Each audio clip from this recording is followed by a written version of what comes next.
Holy Ghost, here's your flash briefing. In weather.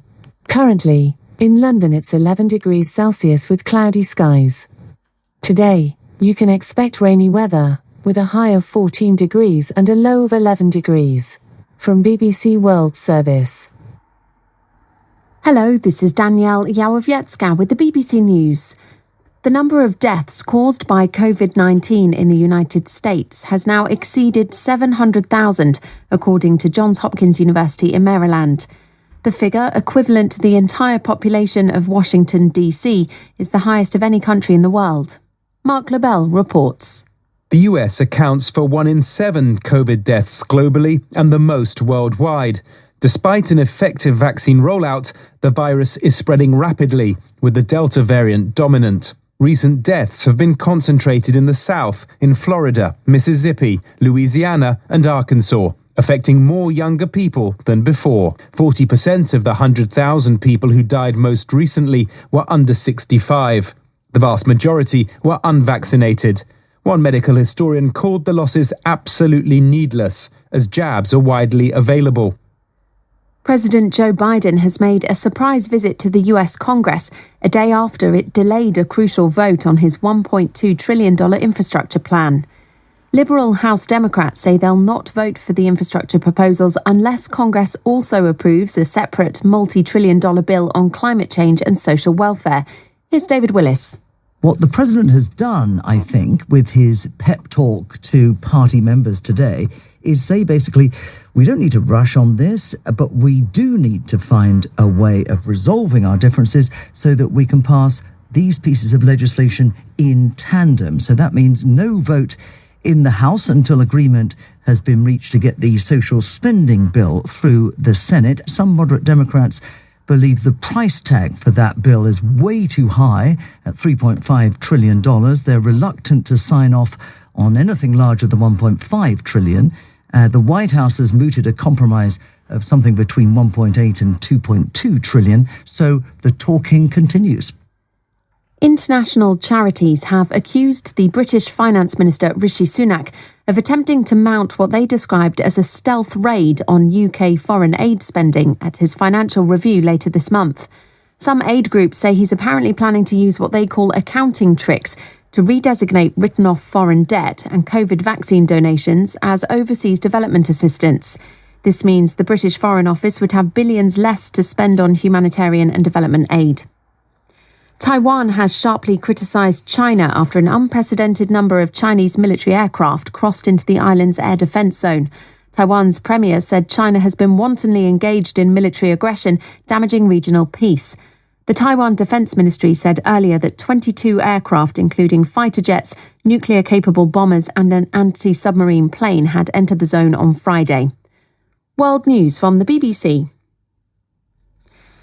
Ecuador has said it will pardon 2,000 inmates from its overcrowded prisons to prevent further violence following the worst prison riot in the country's history. The head of the prison authority said that disabled, the elderly, the terminally ill and women would be given priority. At least 118 inmates of the Guayas prison were killed in clashes between rival gangs, which began on Tuesday. Afghan interpreters who worked for the Netherlands are reported to have been summoned to appear in court by the Taliban, warning that they and their families would be severely punished if they do not do so. Dutch television said that letters containing the demands and bearing official seals were reportedly dispatched by the Taliban. In June, the Taliban urged interpreters to repent but to stay in Afghanistan and assured them that they would be safe. The American radio host and conspiracy theorist Alex Jones has been found liable for defamation damages in a Texas court after he falsely claimed that a mass school shooting 9 years ago was a hoax. 20 children and 6 adults were shot dead in 2012 at Sandy Hook Elementary School in Connecticut, but Jones claimed the event had been fabricated by gun control advocates and mainstream media. Europe's first mission to Mercury, Bepi Colombo, has had its first encounter with the innermost planet of the solar system. The probe raced over Mercury's surface at an altitude of just 200 kilometres before heading back out into deep space. The planetary scientist Emily Luktawalla is following the mission closely. They would love to be able to enter orbit right now, because that's, after all, the goal of this mission is to orbit Mercury for a couple of years and gather lots of science data.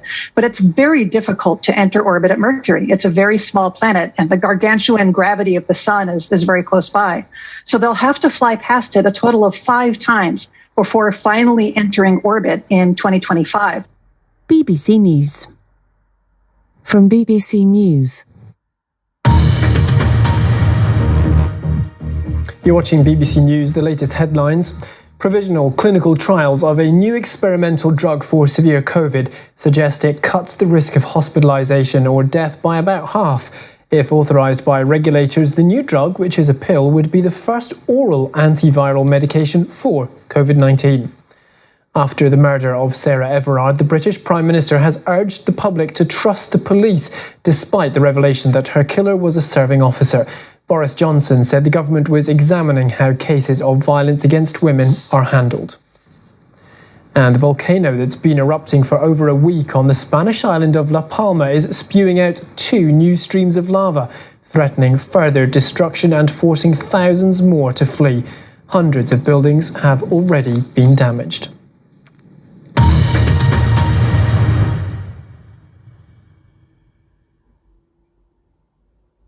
From Sky News.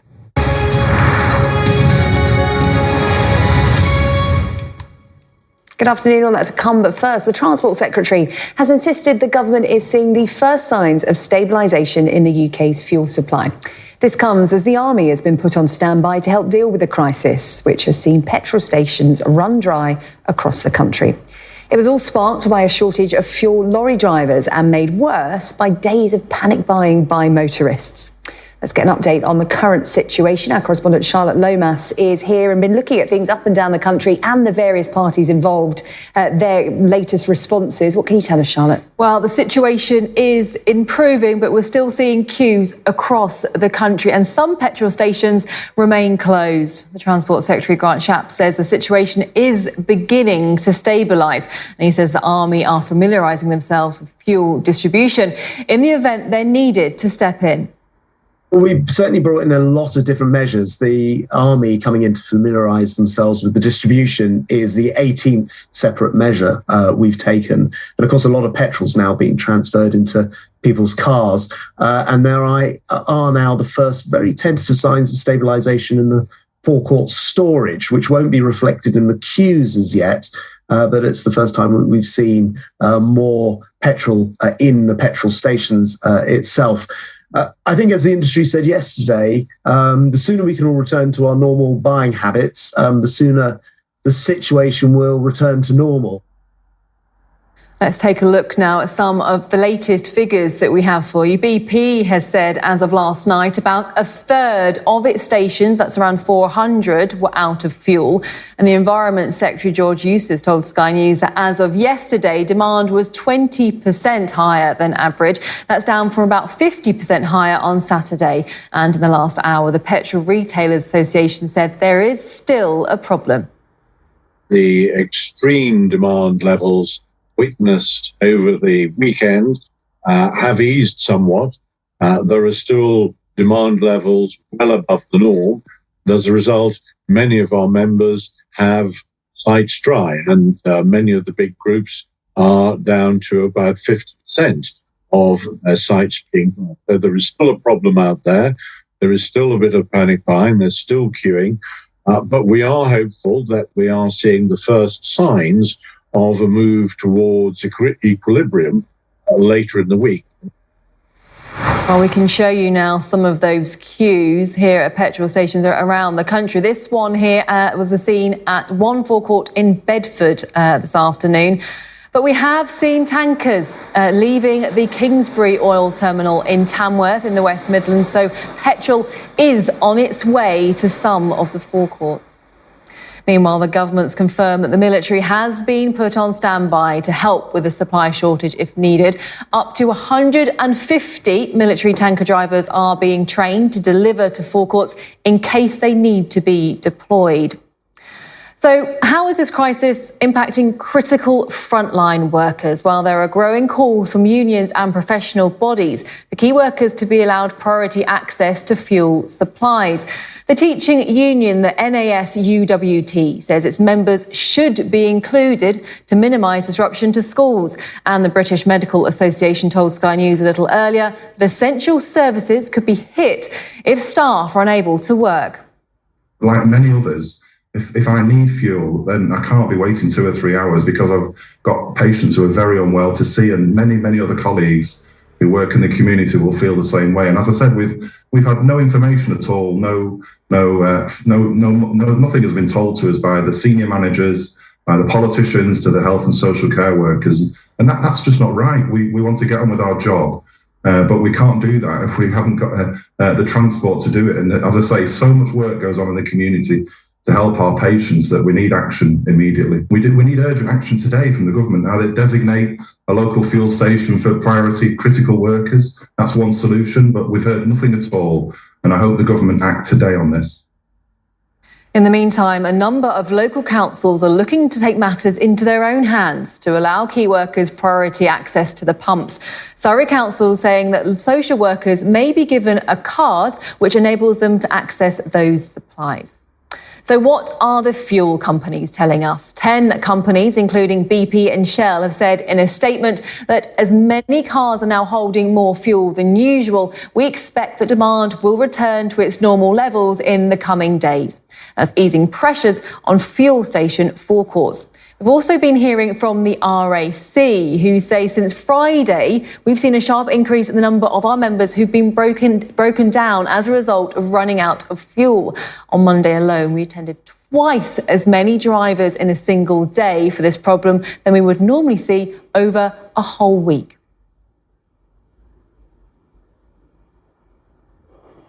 Thank you, Charlotte. Let's speak to Sky's Lisa Dowd. She's in the West Midlands today, where tempers have been fraying in lengthy queues there.